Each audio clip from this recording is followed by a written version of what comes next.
morning and welcome to Awesomeness of God Christian Church. As always, we are thankful and delighted that you're joining us here on this morning.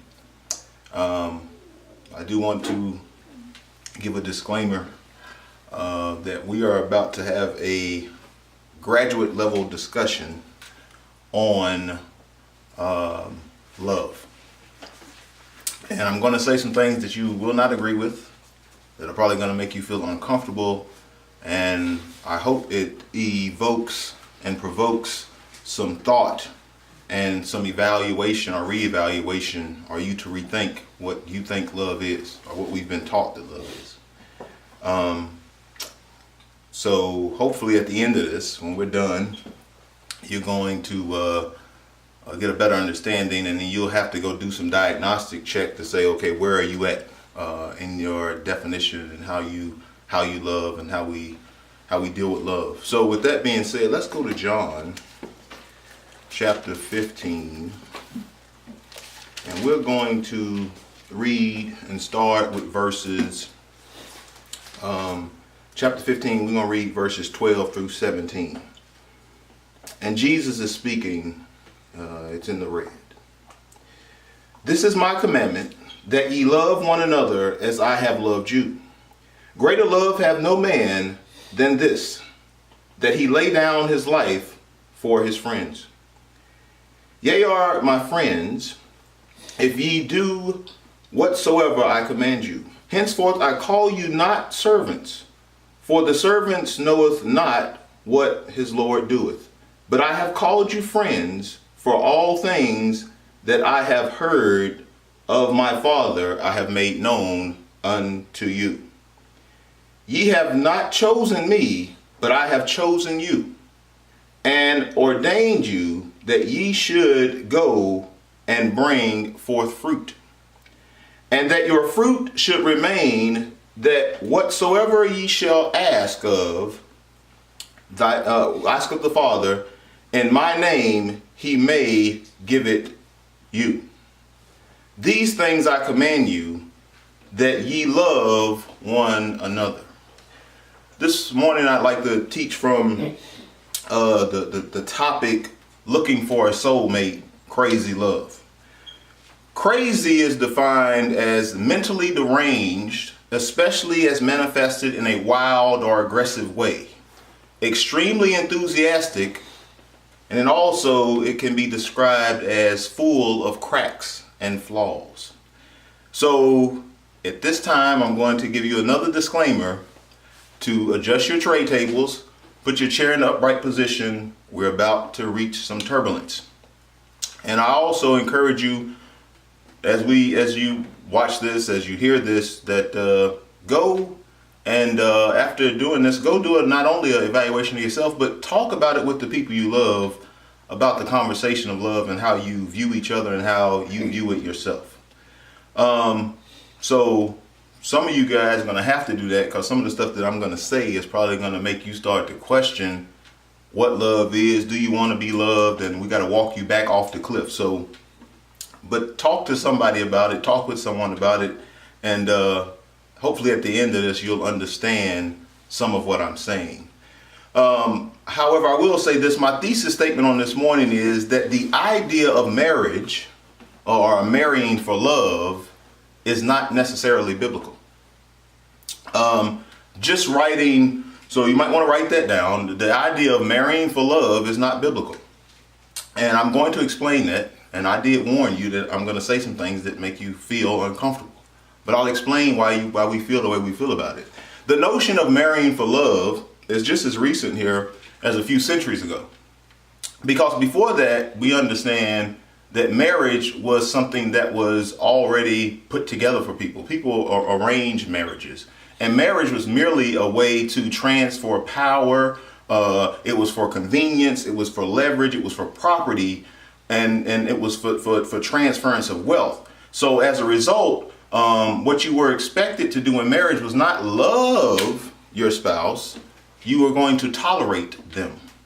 Because oftentimes in our society, you did not have the ability to marry who you wanted to. You were married who you were told to. So love was not part of the equation. the whole idea of marrying for love does not get introduced in our society until a few centuries ago. And for most of us, we got introduced into it.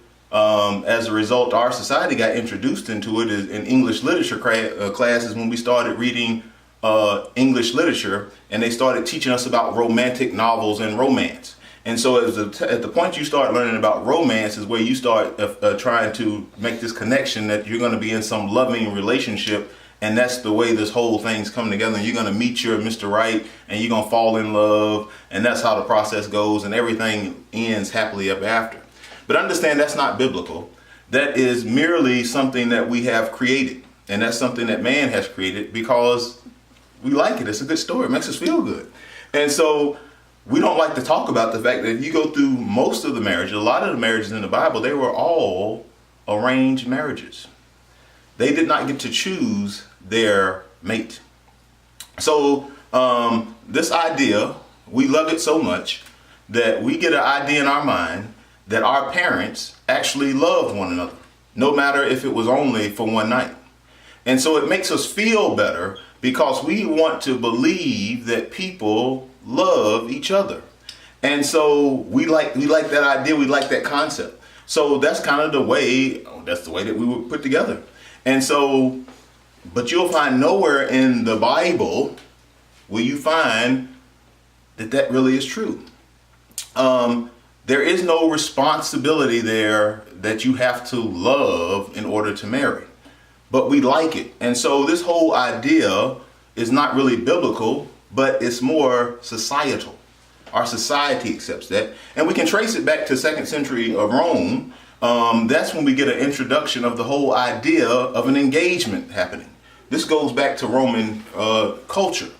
And so one thing you will start to know if you start to study the engagement ring, you understand that the engagement ring, or the diamond engagement ring, goes back to 1477 when Archduke Maximilian gave it, and he was from Austria. So he gave it to his soon-to-be queen. And so this is where the idea of the whole engagement comes into play. But understand before then, the whole idea of giving, and I jokingly say this, but it's true. Understand before women were given rings, the other thing we used to do before the ring came into play was you either got money or you were given property as a sign of security. And so if a man was going to marry a woman, he didn't put a ring on her finger. He either gave her a large sum of money. So kind of saying, hey, this is going to be serious. I'm giving you large sums of money, so you are taken. Or he would say, I'm going to give you some of my land. And so I could argue that women have been reduced down to a ring when they really were getting much more in previous generations. They really were having to go in, but we got them some kind of way. Men, we got them fooled to just accept the ring, and we kind of kept it moving. So we have to understand that. So the whole notion is that we exchange vows in the sacred place of the sanctuary, but it is quickly surpassed by our interest in what does the ring look like. So romanticism is messed a lot of people up because it introduces us to the belief that everyone has a soulmate. And so many people trudge through life. We look around, we're hoping and wishing for a soulmate. Then further perpetrated by the TV shows, the books we read, the music we listen to, and the movies we watch. And then we believe that this person is going to magically appear. And, songs tell us and stories tell us that when we meet Mr. or Miss Right, it's going to be an instant attraction, and we're going to know right away, and we're going to say, this is destiny. And so that's what romance tells us. And so once again, I like the concept. I believe in the concept. It makes you feel good, but it's not really biblical. The problem with finding a soulmate is that people who are looking often times do not even do a true evaluation of their soul salvation first. And so when we say we want a soulmate, but we don't even know what our soul salvation is, so now you're looking for something that you can't even find in yourself. So we go to ourselves, we ask to be connected with somebody when our souls are disconnected from God. And then we wonder how trouble soon occurs. The way society has built us up is to believe all our hopes, all our fears, all our expectations, all our dreams are built on this one person that we're going to find out here in this place called Earth.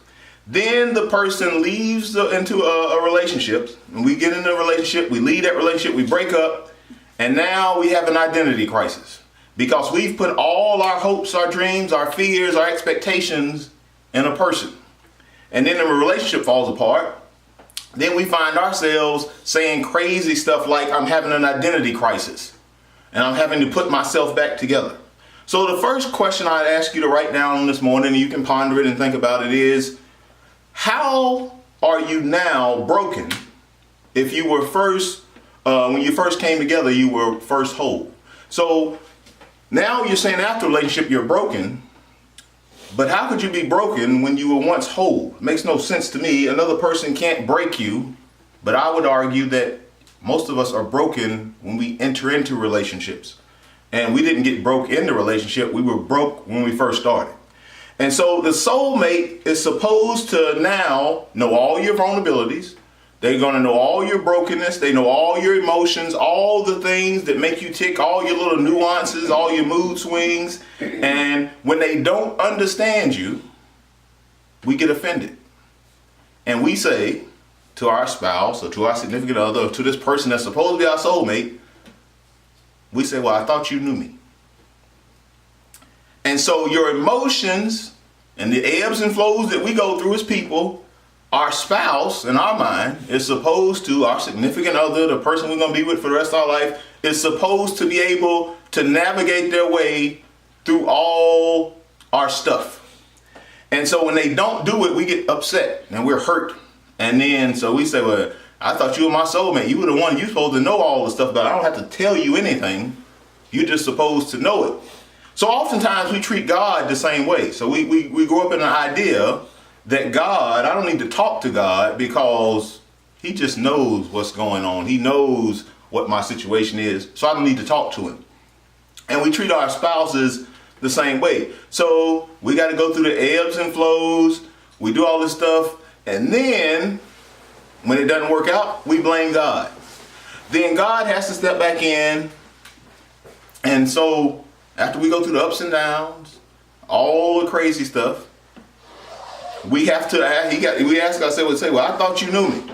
But then we blame God when it doesn't work out. So we say, well, God, you were supposed to send me a sign. This wasn't the right person. Why didn't you send me something, a rainbow?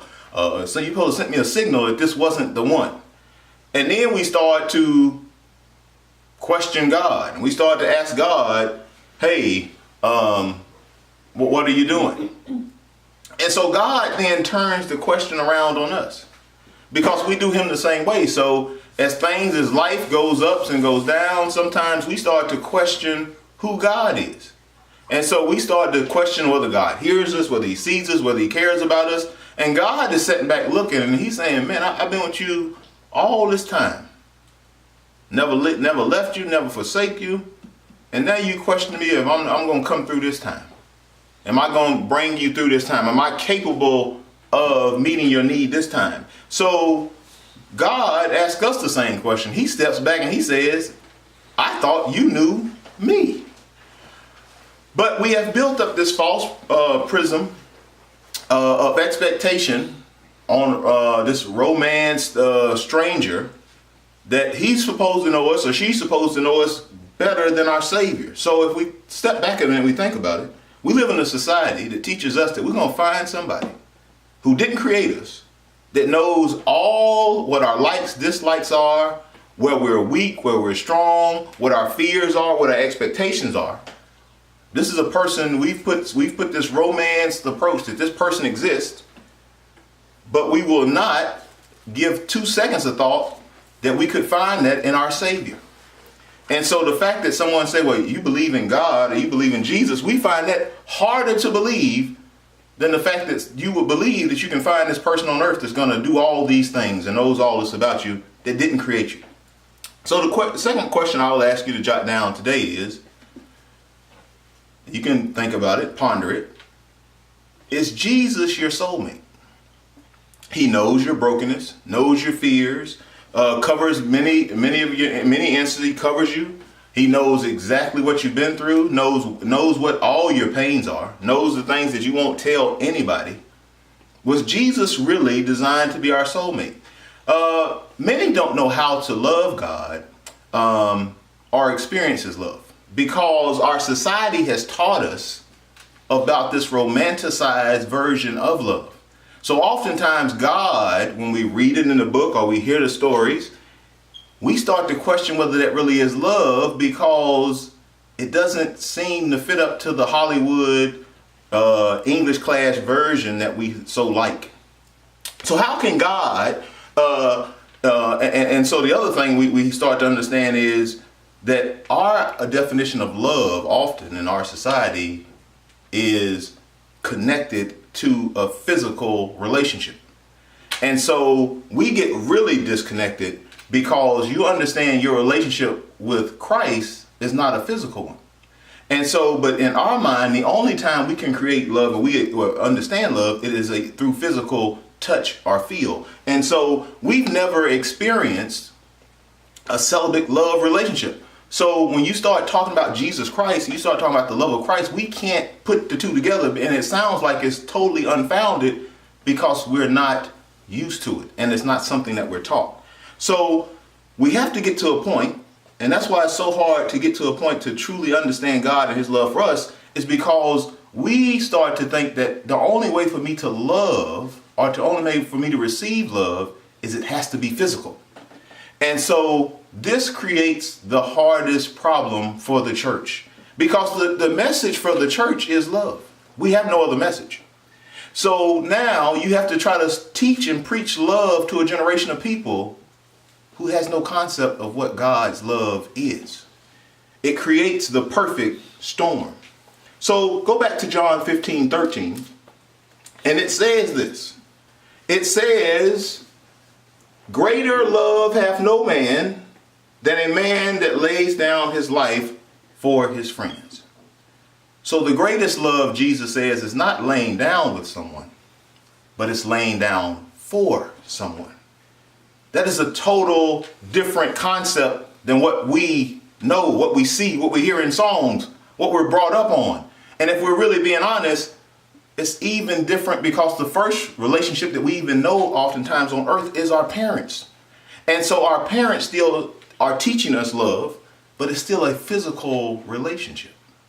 When we do something good, they touch us, they smile. It's all based on a physical relationship. So now the whole concept of a spiritual relationship seems a bit weird, seems a bit odd, seems impossible.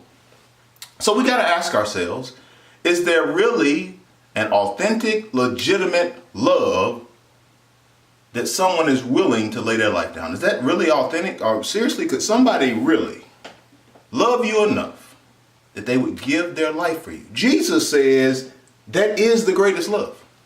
He says, greater hath no man than to lay down his life for a friend. But that concept seems weird to us. That seems impossible for us. Because we have been taught, we have been trained that love has to have some physical attachment to it. And so, and we have this idea of how love feels. It just makes us feel good. We just have all these great feelings. But understand when Jesus is talking here, you say, well, no greater love have a man than to lay down his life for another. You understand there would be some pain involved if you had to lay down your life for another. So we don't like that narrative. It doesn't make us feel good. We have a problem now. So if we perceive relationships were defined as God defined them, and we start to kind of just evaluate our life, and we start thinking about our relationships we've been in, current ones, past ones, what does that say about our faith? And more importantly, what does it say about our faith in God? Because we've been in multiple relationships where we told people we love them, but we did not stay with them, or the relationship failed. And so if we start to connect that to our relationship with God, it's very, very dangerous. And we say we love people, and we use the word love, and love is good, and we even say we love God until he starts putting us through anything, or we have to sacrifice anything, and then we start to question our love. So I don't care what music genre you listen to. I don't care whether you listen to R&B. I don't care whether you listen to rap. I don't care if you listen to country. At the end of the day, songs come back, and they're always some kind of way drawing you back to love. And so it always comes back to love. Now, sometimes it's a sweet, beautiful song. Sometimes it can be a song that's a little nasty. Sometimes the song can be vulgar, but it still can be talking about love. So deep down, you know, at its core, I don't care what you like, music teaches us love. And we listen, most people, I won't say all, most people listen to music just about most of their waking hours. And so we're getting this narrative put into our head about what love is. Rarely will you listen to a song, watch a movie on TV, watch a movie, go watch something on TV, and them demonstrate love to you that is not physical. Very rarely will you see that. So every song, every TV show, every movie that talks about love is always physical, and we've been bombarded with it. And then not only that, when we wake up in the morning, we're watching it, or we're listening to it. We listen to it on our way to work in the morning. Then we come home, we sit on our couch, we watch it, now we flip on to a TV show, we watch it again. Then some of us, because we got to have some kind of noise on, because we can't sleep without noise, we go to bed with the TV on with some story telling us this great love story and how they came together and how great things were. So then you start to understand that my distance from God is not because he is far from me, but really the problem is I'm far from him. And so as a result of all these things, we really don't like love. We don't really appreciate love. And we're not a fan of love, if we're being honest. What we're a fan of is romance. We like romance. We really don't like love. We like romance because it makes us feel good. I always tell people, when you get into a relationship, and especially when you've been married or get married, you'll learn at some point that there's a huge difference, if you have not learned it already, from being in love with someone and loving someone. Being in love with someone is an emotion. It will go away. You will not always feel the same way you feel at the first start of the relationship. You know, when you first meet someone, you have butterflies. You can't wait to talk to them. Over 30, 40, 50 years, that goes away. That's normal. That's common. It's okay. And so sometimes I hear young people, they'll say, well, the relationship's not the same. What's not the same about it? Well, I just don't feel the same. So that the next thing they know, the relationship's over. They're done. Because it didn't feel the same. But understand, that is an emotion. And so what you start to learn is people they fall in love with the emotion. They fall in love with romance. They don't love love. They love romance. So what's wrong with us? So many of us are in a place in our life where we hold authentic and legitimate love. We don't really like it. And so we just kind of don't feel good about it. But here's the reality of what you'll find out about love. True love requires us to come centimeters away from insanity. Being truly in love requires that you become centimeters, literally centimeters away from insanity. So write this down. Love is not logical. Love in and of itself is not logical. And so if you don't believe that to be true, and we know this, we all been in relationships, or you will be in one, where you find yourself doing, it's not to you almost due to something absolutely crazy or have done something crazy and get into trouble as a result, that you come to your senses, you're like, man, that really was crazy. And so we really almost lose our mind. And we say, well, why did you do it? Because I was in love. And so love will have you doing crazy stuff. Love will have you out, late hours of the night, circling around people's house, checking cell phones, trying to figure out what the code is, checking behind people. And you'll say, well, why are you doing all that? Because I'm in love. Love will make you go crazy. And you are really centimeters away from insanity when you start talking about love. And so what you'll start to, if you really know love and you start to understand love, you understand that to be in love and to love truly requires that you be a little bit crazy. And so Jesus was a little bit crazy because love brings you to insanity, a state. So what is insanity? A state of being seriously mentally ill, madness. So the third question I would ask you on this morning is, how crazy is God's love for us? It can be logical. It can be logical only in the way it's really expressed. So you think about this. We do some crazy stuff for love. We do crazy stuff. But understand, when love requires that you do crazy things. Real love requires that. So God says, and this is Jesus talking, he says, if you really love somebody, you'll die for them. Now, most of us right away, and if we're being honest, depending on our relationship with our child, some of us would say, I ain't going that far. I won't give my life for another person. I don't love anybody that much.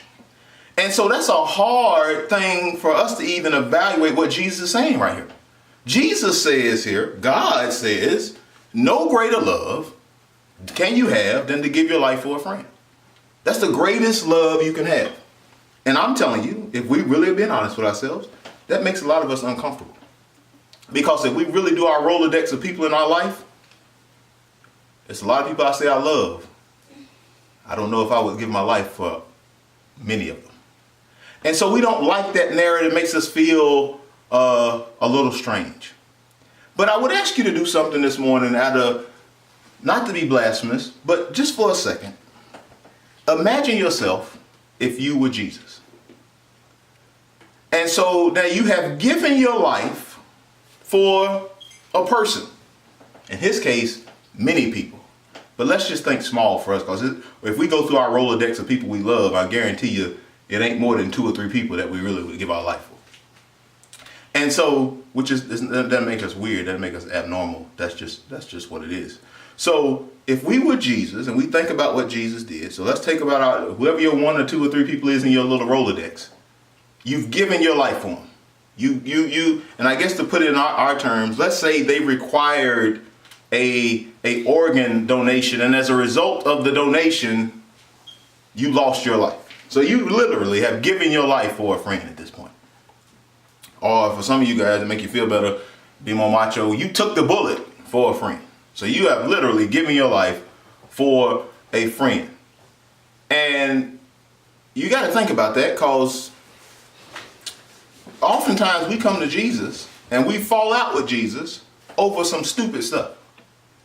And so if we were being honest with ourselves and we were Jesus for a second, and we said the same friend that you gave your life for would fall out with you because they didn't get the loan. And you say, and they were like, well, I don't know if you love me. I didn't get the loan. Or they didn't get the house they wanted in the time they wanted it, and they fall out. And you got to be thinking, Jesus, we say, but I died for you. But the funny thing about it is, we really we start second guessing whether Jesus really loves us unless he does something else for us. And so you really start to second guess, what does he really love me, or did he really love me? So we kind of keep people, in this case Jesus, we keep his love on trial. And we only love up to the point that he's willing to give more to us. So we get to this point where we say, I love Jesus, but then when something doesn't go exactly as we planned, we start to question, is he real? Maybe I'm putting too much time in the relationship. Maybe I don't have time for this relationship. Maybe I've been wasting time in this relationship. But understand, he made the ultimate sacrifice.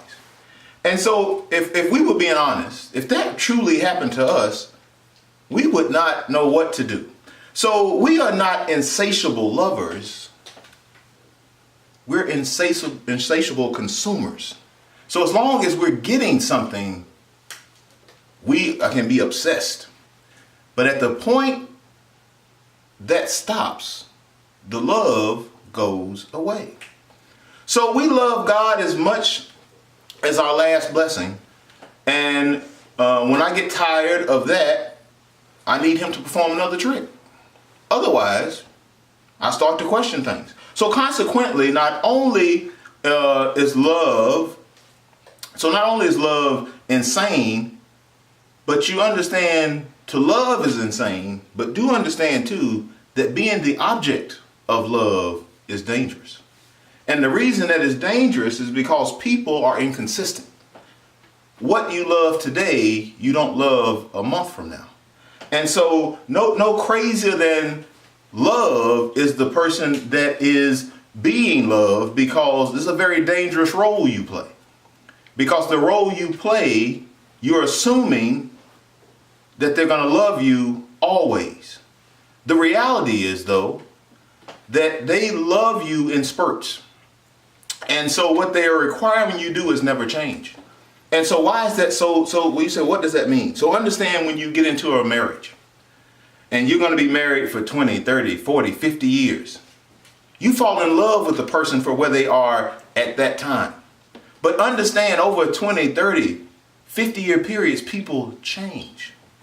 And so if you're only loving them at the point they are, that's very dangerous, because the person is going to change, they're going to grow. And so what you're going to have to learn how to do is love that person no matter what state they find themselves in at that time. So that is very dangerous. That is very concerning. So when you listen to a lot of people talk about marriage today, and when you start to listen to people talk about when their marriage failed, people start saying, well, I got bored. It was boring. It wasn't what I expected.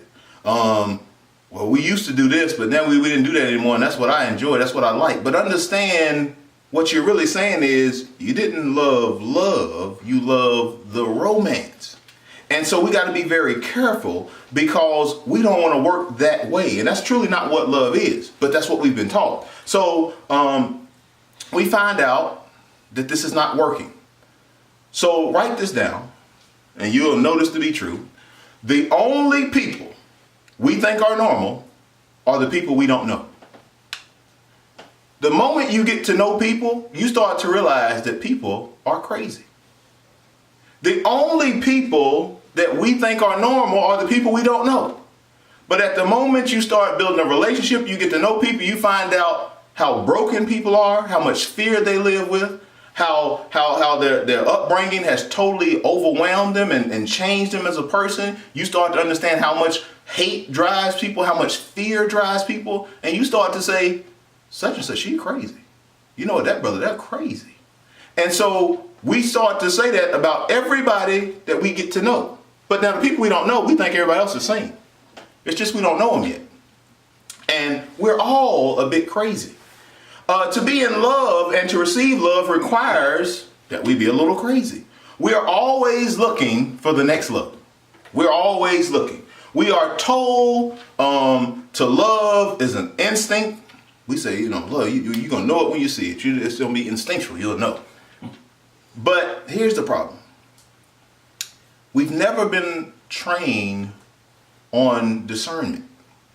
You got to be very careful about our feelings. We got to be very careful about feelings, because our feelings will fool us, and we can't trust our feelings. Let's go to Genesis chapter 2. Let's meet the first relationship problem. First relationship issues known to man. So we go to Genesis chapter 2. We're going to start at verse 21, read through 25, and it says this. And the Lord God caused a deep sleep to fall upon Adam, and he slept. And he took one of his ribs and closed up his flesh instead thereof. And the rib which the Lord God had taken from man made he a woman, and brought her unto the man. And Adam said, this is now bone of my bone, flesh of my flesh. And she shall be called woman, because she was taken out of man.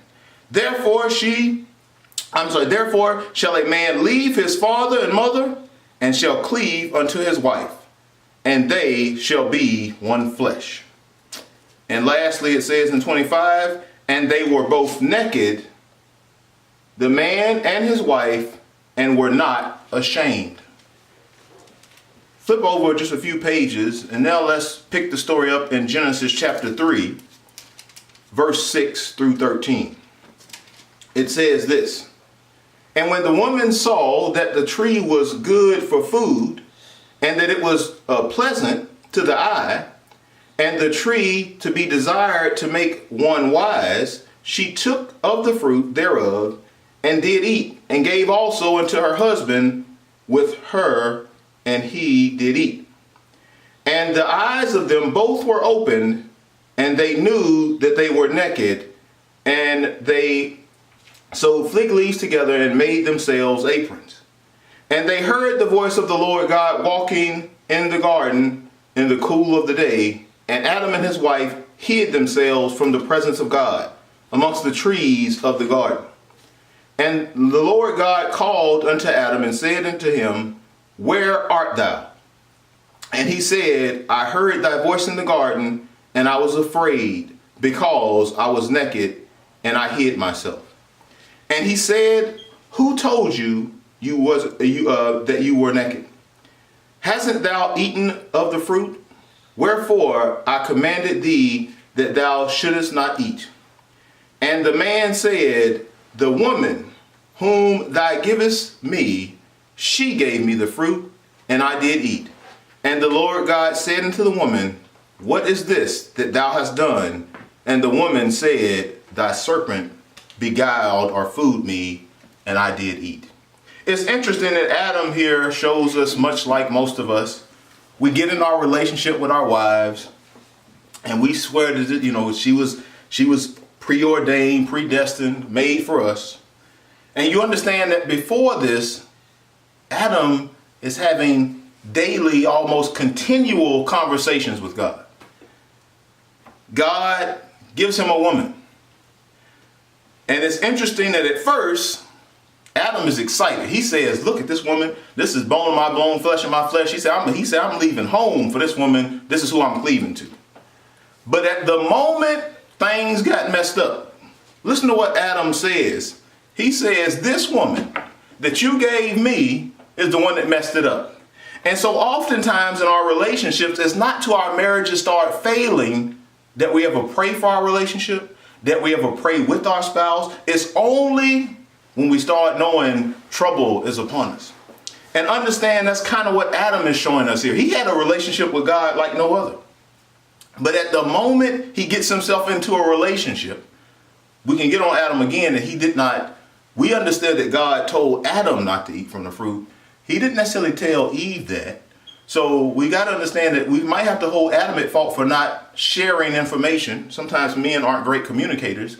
Maybe he didn't share the correct information with his spouse to let her know what the issues were. But at any rate, we know that something went awry. And we know that Adam, instead of blaming himself, he went straight to God. This woman that you gave me messed me up. And oftentimes as men, that's what we say. We say, man, well, brother, how you got in this situation? Man, if I wouldn't have never got married, I would have been fine. I was doing good and then got married. Woman messed me up, took my money out, and we got a story. We go into the story. But now if you'd have just wound back to whenever we first got in a relationship, this was the best woman walking earth. Nobody else was better than her. But when things break down, now she's the worst thing ever.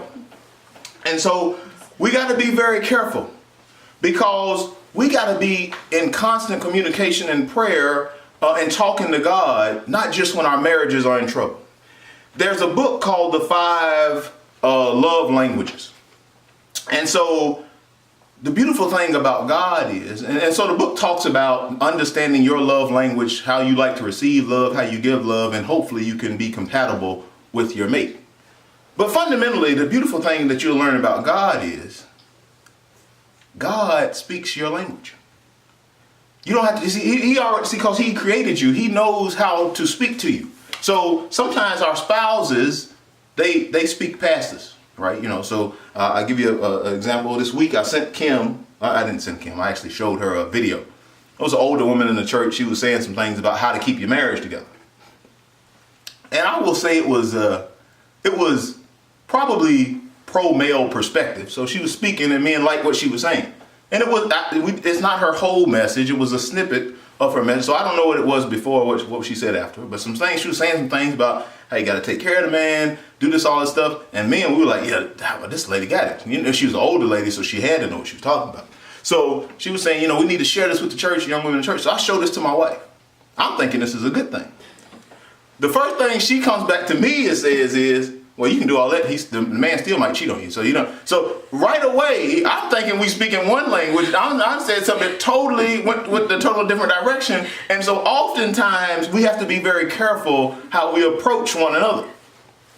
And so, but it's a good book to read though, because fundamentally you do start to understand, hey, how do I receive love? How do I give love? And so what you need to understand is how you give and receive, but then also how does your spouse give and receive? Because what you don't want to do is assume that you're giving love and think you're giving love, because what will happen is you'll say, well, I'm giving love, but that's not how they receive love. And you're constantly giving and they're not receiving, and then you get frustrated. And so you say, well, I did all this, I did all that. And then you say, okay, but that didn't move me. And so the beautiful thing about God is he knows your love language. He don't have to guess. He moves you wherever he wants to. So I give you a prime example. Some people, God knows the only way he gonna ever get you to say any praise to him, he got to give you something, because that's the language you speak. Now there's other people that God knows when you open your eyes in the morning, you're gonna say thank you. When you're able to sleep at night just at peace, you're gonna say thank you. If you don't get another thing, he understands that you're going to say thank you, because he understands your language, and we all have a different one. It doesn't make us bad, but we just all have a different one. There's also another book called Volunteer Slavery. And so it's a scripture that goes right to that. It's found in the book of John. The book Volunteer Slavery, and I know that gets a lot of people uncomfortable, but I think you're going to understand it, and we actually talked about this a few weeks ago. But go to John chapter 10. Go to John chapter 10, and let's read verse 8. 18. 18. John chapter 10, verse 18 says this: "No man taketh it from me, but I lay it down of myself. I have power to lay it down, and I have power to take it again. This commandment have I received from my Father." Understand what Jesus is saying here. He makes a powerful declaration. Jesus is saying that the Roman government didn't take my life, I volunteered it. And so it's interesting, when we start talking about loving somebody, you do understand what you're really signing up for is that you're willing to give your life for them. That means you're willing to sacrifice for them. It means they didn't make you do it. My wife doesn't make me do anything. She can't make me do it, but understand when I took the vow and I said, I love you, you're volunteering. You volunteered for that. Much as Jesus says, whoa, don't get the story confused. They didn't take my life. I voluntarily gave it because I had a bigger picture in mind. I had something bigger at stake here. So Jesus wasn't killed by the Roman government. They did not take his life. He volunteered his life. So Jesus knew something very powerful. Jesus teaches us that with love comes pain. Love is pain. And so most of the times we don't like that. That doesn't make us feel good. But understand, when you say you love somebody, if you truly are in a loving relationship, there's going to be pain. And so I would like to be able to tell somebody that, hey, you know what? You're going to be married 20 years and 30 years and 40 years and 50 years, and you see these couples. And if you ask them, because the funny thing about marriage is nobody really volunteers. Nobody tells you this. But there's going to be a lot of pain. And so nobody tells you that. And so we almost like keep it secret. You know, so you say, well, what's so successful? How marriages stay together? How do married people stay together? They never share with you the fact all the pain. So you just go to the little anniversary at 50 years, at 40 years, at 30 years, and everybody's celebrating, everybody's happy, and you cutting cake and you celebrating, but nobody, and we don't share it either. We don't say, but man, it was some years of pain there that you'll never understand how painful it was. And so we just see kind of we see the fruit. We don't see all the process. And so Jesus tried to always explain to us that if you truly are going to love, you're going to be hurt. And so we have to be mindful of the fact, and I say this because I know it. If you stay married for any period of time, long periods of time, at some point, I guarantee you most marriages, if we're being honest, every marriage probably gets to a point where somebody breaks down and says, I don't know if I want to do this anymore.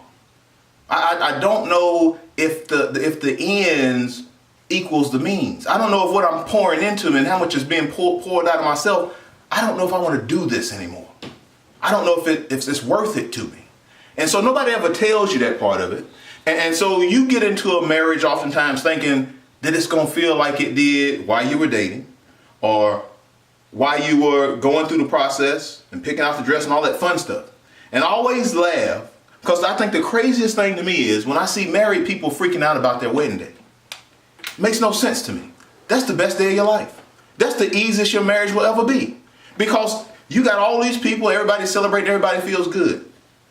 But understand, for the rest of the time y'all together, you're going to be a lot of time it's just y'all two. You're very alone. And those same people that was drinking your liquor and they was partying and eating your cake, when you going through, they're nowhere to be found. And it doesn't make them bad people. Because the beautiful thing about love is the only one that can fix it is the two people that are in love. You can't bring in all these outsiders. But I see people freak out about the wedding day. I'm like, man, you better be enjoying. This is the easiest you get. This is the easiest day of your wedding you'll ever have. So Jesus was trying to tell us here, when you say you're going to love somebody, understand that you're volunteering for pain. And so our problem is we didn't sign up for that. We signed up for romance. We wanted the good stuff. We want to go on trips and the kids and all the stuff, having fun and the pictures and all the stuff that they sell us on the frames and they sell us on TV. We didn't sign up for the pain part. We didn't sign up for the part that says, quite honestly, me and my spouse, we're not speaking right now, and we're in the same house, and it's very contentious, and I don't even feel comfortable in my own home. Nobody tells you about that part. You don't talk about the fact that you might go sometimes where your relationship is so messed up, you can't eat. You're not sleeping well because you know there's tension in the relationship. But the crazy thing is, you got to go home and stay with the same person you don't even want to look at. And so nobody talks to us about that part because that's not romantic. But that's love. That's the beauty. That's love. That's truly, when you start talking about love, that's what love is. And so Jesus was trying to explain to us, if you want to know what love is, you know no greater love? Experience pain for someone else. And so when we talk about love and this great thing, love, marriage is beautiful. Don't get me wrong, I love it. But I didn't always love it. And so I think that's totally natural. Because you're going to go through some processes and some experiences that make you question everything. And so we got to be very mindful. You say, well, what does this have to do with church? Because you have to understand that Jesus is no different. Jesus voluntarily raised his hand and said, I will give my life for you to be saved. And so God is saying, he purposely volunteered his son to be hurt for us. He did it. So, when you sign up and you say you love somebody, understand the only thing you don't know is, you know it's going to hurt. And you know you're going to be cut. You just don't know how deep. And so you got to understand that, know that going into it. You just got to know that going in. So you say, well, I don't know if this is true. Ask any parent. If you will ever be a parent, and if you're a parent, you haven't experienced yet, just keep living. Let your child keep living. But understand, any parent understand that a child will bring you great pleasure, but they will also bring you lots of pain. And so we know that to be true because we let our children do things that we would let no other individual do. They don't listen to us. They do their own thing. Sometimes you can't get them to clean up when you want to. They talk back to you. And if it was anybody else, you wouldn't put up with it. You wouldn't stand for it. Honestly, because I got older children, if you had a boarder that was doing the same thing your children did, you'd put them out. But understand, love requires there to be some pain. And so you say, well, wait a minute, I don't know if I understand. Understand God sends his son, Jesus Christ, to die when he done no wrong. So let me get this straight, God. You sent your son, Jesus Christ, to die for me when he didn't do anything wrong. And the first question that makes me ask is, well, why would you do that? Because you got to be crazy in love to love. It don't make any sense. It's not rational to do that. It's not rational that you would have somebody, that you would sign your son up to have his skull crushed, that his ribs would be broken, that his hands and feet would be pierced, his side would be pierced. It doesn't make sense to sign up for that. But you understand why. You say, well, why you do it, God? The same reason we do crazy stuff. And you say, well, man, why'd you do that? I was in love. And we can rationalize that love, but for some reason, we can't rationalize God's love for us. But they're both crazy loves. And it makes no sense to us, but every authentic love is connected to pain. Any love that is authentic is connected to pain. And you have to learn how to work through it. But it's going to be pain. And the greatest love, and you say, well, I don't know if I believe it.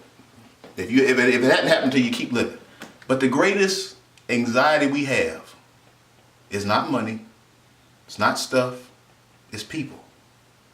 It's only, I'm telling you, you might worry about money, but only people can have you not being able to eat, not being able to sleep, not being able to think rationally. People, relationships will do that. Nothing else does that. Only people. And so we got to understand that that's a powerful thing. When your child is sick, you get a grown child and he's sick, or your child's not feeling well, or you got a dying parent. That's the only thing that can make you do that. Now I'm going to ask a painful question though. The last question I'm going to ask for the morning. When is the last time you were so depressed about your relationship with God you couldn't sleep or eat? Where you were so concerned about where your relationship was with your creator that you said, I'm so messed up my relationship with God right now, I can't even eat. I can't sleep. But you say, well, what does that mean? Well, but if it was a person, we could easily get to that point. But our relationship with our creator, we can go days, months without talking to him, and it don't even faze us. And so I say, well, I asked you before, just think if you were Jesus. Can you imagine you gave your life for somebody and they go days and they don't even think about you? They go days, they don't even talk to you. They go days and they'll talk to everybody else about their problems. But the person that gave their life for them, they have no time. And so we got to understand this, man, and you say, well, wait, but man, that's kind of crazy. But that's love. And that's what makes love so crazy, because that makes no sense. But understand, Jesus knew that before. God knew that before he allowed his son, because we couldn't accept him in the spiritual form. He had to send his son in the physical, because that's all we respond to. So he said, well, I tried to show you love. The Old Testament, he trying to show you how much he loved the people of Israel. He trying to show you how much he loved them. They ain't feeling it. So he said, okay, let me show, because you can't deal with the spiritual. I'm going to give it to you physically. I'm going to send my son, Jesus. I'm going to let him show you the physical form of what love looks like. And so that's what God did. He gave us a physical form of love. And he allowed Jesus Christ to show us love. And God is constantly wanting to know, you feeling empty, you broken, you all hurt up. And God just kind of just sitting there like, I'm right here. I'm right here waiting on you. I'm here for you. And we totally going 80 other different ways. Because we say, well, it can't be God. This God thing can't be real. It's got to be something else. But because we are romantics, God said, and we, romance says we got to have somebody. So God said, okay, I'm going to give you to somebody. I'm going to give you to somebody. His name is Jesus. You want a body? You want something to worship? I'll give you the body. So since we couldn't receive him in that spiritual form, he came in a physical form. So, hey, gonna allow his son to die for you, be beat, be spat on, be talked about. Why you do that, God? Because I'm crazy. I'm just crazy in love. He's just crazy in love. And that's the thing. We say we're looking for soulmate. You have a soulmate. Truly, you have a soulmate. And you'll never know a soulmate better than this one. Why is it so hard, you say, to do? Why is it so hard to fall in love with God? Why is it so hard? Because we've seduced love into one thing that, God doesn't recognize. So we don't recognize God. So here's what God has done. And I'm closing. God does this. Because we've been in so many abusive relationships, whether it be your childhood growing up or your relationships here with people, we're so abused that the only thing we recognize is pain. And so that's why we question, if somebody says, I love you, you start to try to find reasons why that can't be real. You're trying to figure out, it can't be real. They can't love me. Gotta be something wrong. And so Jesus figured us out too. So here's what God does. He says, well, the only way I can get you to understand love is I have to give you some pain.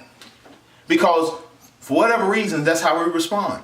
So the only thing about God, he just don't give you pain, but he will give you pain with a purpose. Because he's trying to get you to where he was always trying to get you. And he really didn't want you to experience a lot of pain getting there, but that's the only thing you respond to. So he's constantly going to introduce some pain into you because that's the only thing we respond to.